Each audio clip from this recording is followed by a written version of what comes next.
Hello, Django here. I am here to help men have a mgtow frame in mating and dating and avoid getting me too'd. Today's topic is about flawed and famous musicians. I'm going to be talking about two specific people, Eddie Van Halen, John Lennon, and the lesson to be learned here is that in anything creative, anything that's real, anything that's valuable. I would argue rock and roll music is a better example of this than probably modern pop music because modern pop music is, quote, perfect. It's very polished, and that's part of the style, and that's a debate for a different day whether or not that means that music is dead. I personally prefer the more flawed music of say, a recording by The Clash or Guns N' Roses or whatever, where you can hear that it was made by people. Different discussion for a different day. The point is, music has flaws in it. In 1978, Van Halen released its first record, self-titled debut, and their guitar player, for those who are the youngins out there who are unfamiliar, Eddie Van Halen is the legendary guitarist of said band. Now, there's one particular track called Eruption, and it is an infamous guitar solo. If you play guitar, you're familiar with this. It's almost impossible to overstate just how highly revered this 2-minute piece of music is, and how it changed a whole paradigm of what people thought was possible to do on a guitar, in the same way that like Jimi Hendrix did a generation before. It created the archetype for how the guitar would be played in the 80s. If you haven't listened to it or you're unfamiliar, I would say spend that 2 minutes and enjoy it. It's quite a sonic journey packed into a short amount of time. Apparently, Eddie Van Halen said that he flubbed a note in this guitar solo. According to interviews, Eddie Van Halen did not play Eruption the way that Eruption was written in his mind. Now, there are so many people. I will speak as someone who is a music fan, who is a musician. There are so many people now throughout multiple generations of musicians that have learned this solo note for note and worshipped it. That have it has changed people's lives. It sounds that cool to anyone who likes, rock guitar and that style of music. That it makes you want to do that. It's so awesome. Now, if Eddie had not released that song, knowing that it was imperfect, knowing that it did not line up to the ideal in his head, if he had not released it, how would the world have been different? It's frankly a effort in futility to try and argue that. It's unprovable because he did change history by releasing a flawed piece of music. Apparently, John Lennon hated the sound of his own voice, and that makes two of us. Just kidding, kind of. Great songs, but fight me, bro.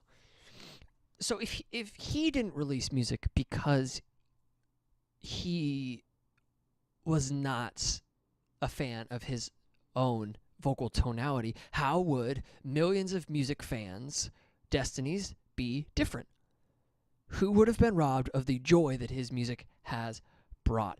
And it's hard to imagine a world without John Lennon, without Eddie Van Halen. Here's a pivotal issue here.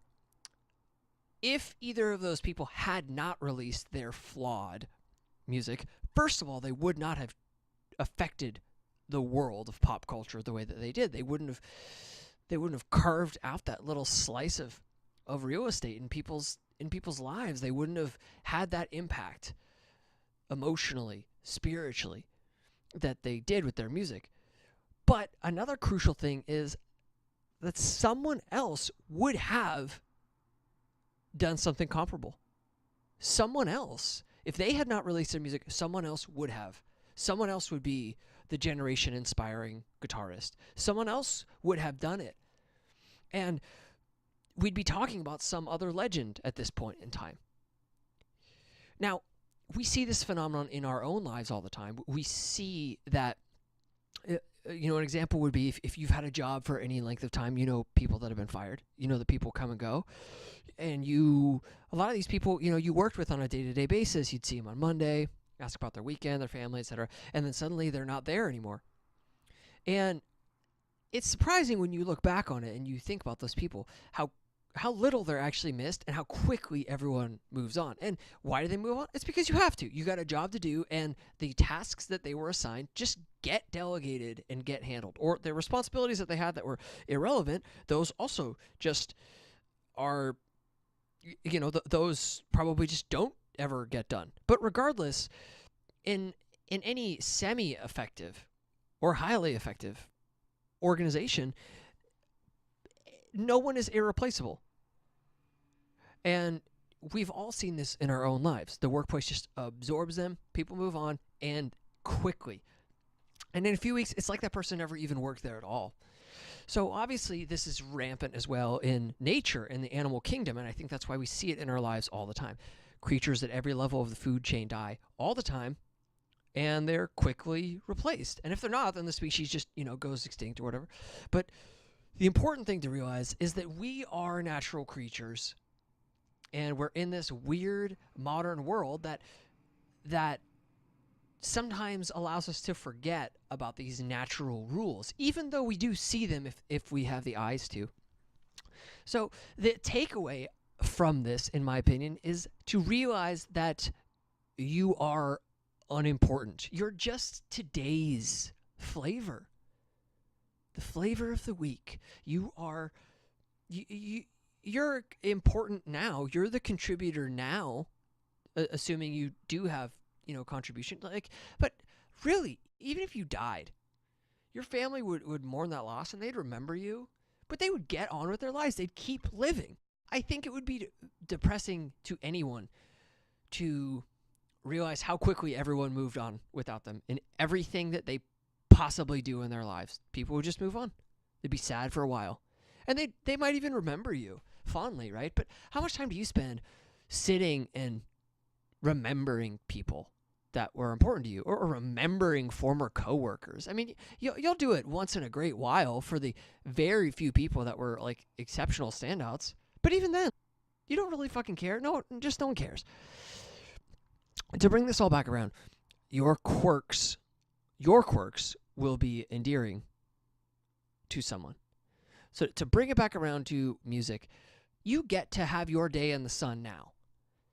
If you're able-bodied and listening to this, you have your time in the sun now.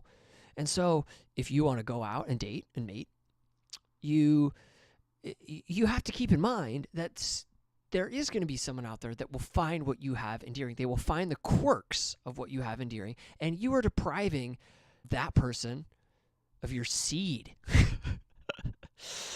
and of your company by not taking the initiative and not embracing the risk, which really isn't a risk, right? Because we're not that important. So for the average person, I think the message here is that we all have to go out and make our goals happen, and go out and, if we want to be getting laid, then you probably have to go out and date 20, 30, 40, 50 women at a chance of finding one that's worth anything.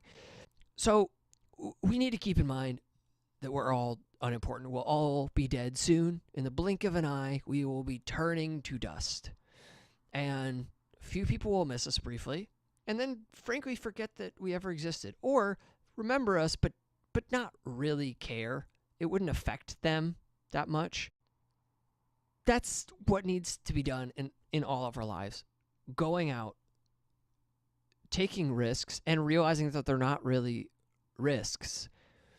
And particularly when it comes with women, keeping that mgtow frame, keeping the frame that you're the prize, keeping the frame that you're getting her to invest in you. You're dangling the carrot, as I like to say. Most importantly, you are out, you're living your life.